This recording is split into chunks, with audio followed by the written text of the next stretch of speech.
Hello, class. Um, I just thought it's about time. We've been using Drive for a little bit to give you a little bit of an explanation. I'm the guy over in the corner with the funny looking glasses just because I can't see too well when it gets too close to me. You probably have, most of you have some parents and grandparents that have to wear these things. They're kind of a pain in the butt most of the time, but anyway, we'll try to get past that. And hopefully, you have experienced a little bit about Drive. One of the things that I certainly want to visit with you about is the fact that I'm not trying to sell you on Google or the documents or the spreadsheets or any of those kind of programs too much. There's other ways of doing this. The power that a program like this gives you is the collaborative type function to it. And that's huge when it comes right down to it. It's what computers back in the day when I first started using them promised that they would do, and now they're actually doing it, where in real time more than one person can work on a particular document. I usually use the example that we would write or type a document in Word, Microsoft Word, finish it, ask for approval or additions or subtractions from our colleagues or maybe someone up on the chain of command. We would attach it to an email. It would be received by them. They would have to download it onto their computer and then bring it up in their own Word program, make the changes, change it, save it under another name, reattach it to an email, and send it to us. And we may go through several iterations like this. And I hope that you can kind of see the fact that in the case of a document in Word or in Google Drive here, that each one of us, we can have a multitude of people working on one document or one spreadsheet, and we don't have to continually save a different iteration of the same document. This actually has gotten organizations into trouble because you might the one iteration that wasn't polished went out instead of the one that was intended to be an example of maybe something that could happen. But anyway, it really does give some power. You put some motivation behind a bunch of people, and you usually end up with certainly great results. If there isn't a lot of push and energy and things like that for people to get together and work, then a lot of times it's just a disaster. So I do recognize that part of it. If you're sold out to Microsoft, that's okay. Um, you're going to be able to use Microsoft within the bounds of a program like Drive too. So you might be able to use both very well. So I'm not trying to train you to use something else. You might find that you'll use this more often. Some people do, and some people actually end up going back to what they started with. But it is in the context of a course like this, it makes it very simple to communicate back and forth and share these documents so that I can see them as you're typing them basically or putting them together. And I don't have to build another spreadsheet or save another one on my particular computer to even see it. So I know that there is a Microsoft product that is similar to this. You have to stay in the Microsoft environment in order to use it, would be the only drawback. But where a product like this, you can actually use Microsoft or OpenOffice or any of the other Excel or any of the other products that are out there open source in order to communicate back and forth. The one thing I wanted to and try to make a video with some brevity is to explain to you the need to keep things organized. And you know, as far as your drive, which you can think of as a file cabinet, actually, out up there on the cloud. Actually, it's on somebody's server, and it's on a multitude of servers, so that the chances of you losing it are very, very slim, and actually haven't happened to this point because of that. But anyway, a file cabinet is what you ought to think about.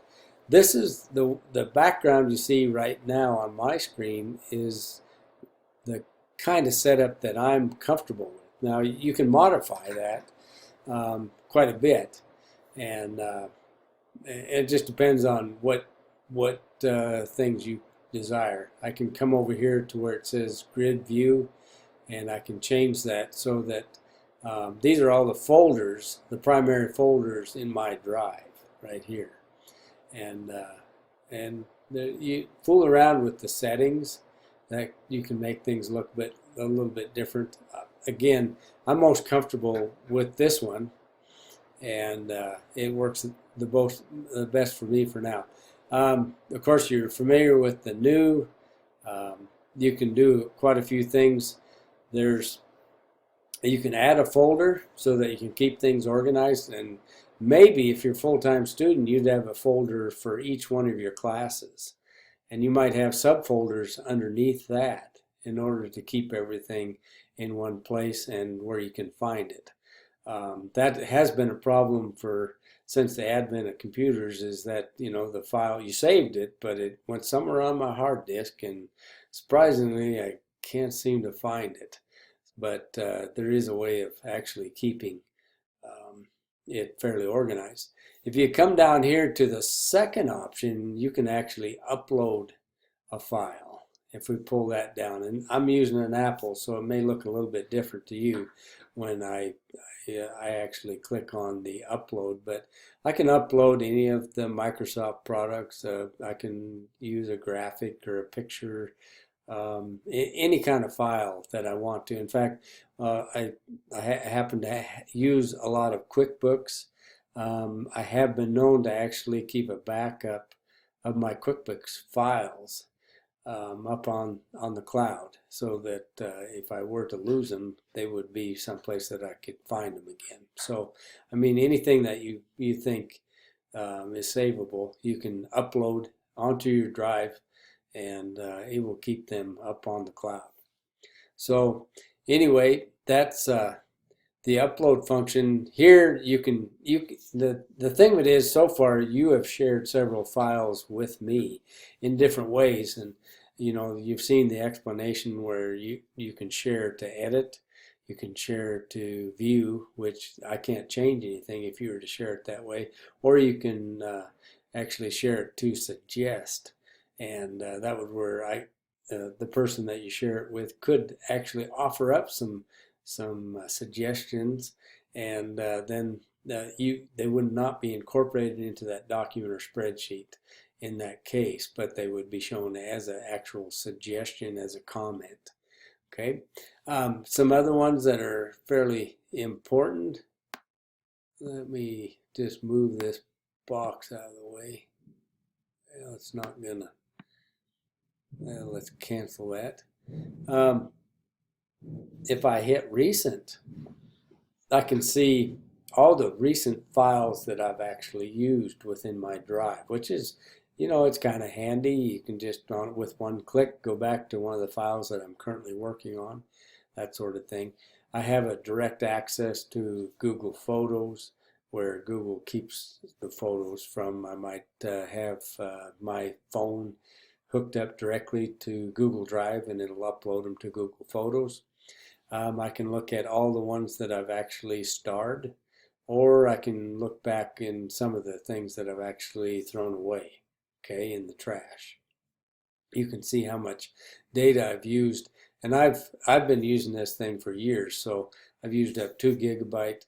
You have up to 5 to use without having to pay anything. So, you know, the cost of the program is fairly cheap when you consider that it doesn't cost you anything. If I just double click on my drive, you'll see all the different folders that I've set up in order to stay organized. And I do that by just going to new first of all and then hitting the new folder. I can make subfolders subsequently to any of these folders and keep it organized. You might notice that there are some folders down below, and you can see one right here and right here maybe. I'll describe it as the Farm Management Contest. That's a folder actually that I have built that shares everything in it to certain people that I've given access to. If I see what I can do with that particular folder, you can see that I can actually share it. I can do several things. I can get a shareable link so I can send it to somebody. I can move it. Of course, I can star it. I can change the color of it and the whole kinds of things. You can get kind of wild with it. But the big thing is that I can share the whole folder. So not only can you share just a document or a spreadsheet or a presentation or something like that, you can share the whole thing. You might consider building a folder that you share with me and giving me editing ability, and then you could just save the particular files that you build into that folder, and they're automatically shared with me. Does that make sense? Hopefully. So, I mean, in this case, we could put tjones@caspercollege.edu if you were to build that folder. Okay. So that's the gist of what I wanted to cover this afternoon. If you have any questions, I'm always open, and I always enjoy visiting with those of you, especially that are distance learners. You give a little bit of a perspective that we don't get right here on campus. I was a distance faculty for a long time, taught completely 200 miles away from campus, so I can relate to a lot of the things that you are going through. Sometimes it helps that we can talk on the phone or even actually talk face to face in a session like this. And get a perspective of where everybody's coming from. So, I mean, if you ever end up in a place where you don't quite understand the instructions that are given, you may be from a part of the country, and we're from the West. We actually communicate in a little bit different ways. We've got a different, somewhat of a dialect and things like that. So it may need a little more explanation in order to get you down the road that you need to get. So don't be afraid to give me a call. That's why I also give out my cell phone.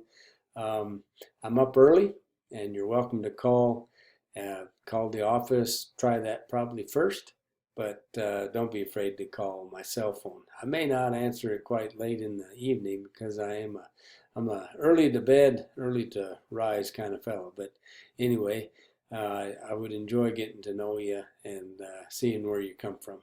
All right. Thank you.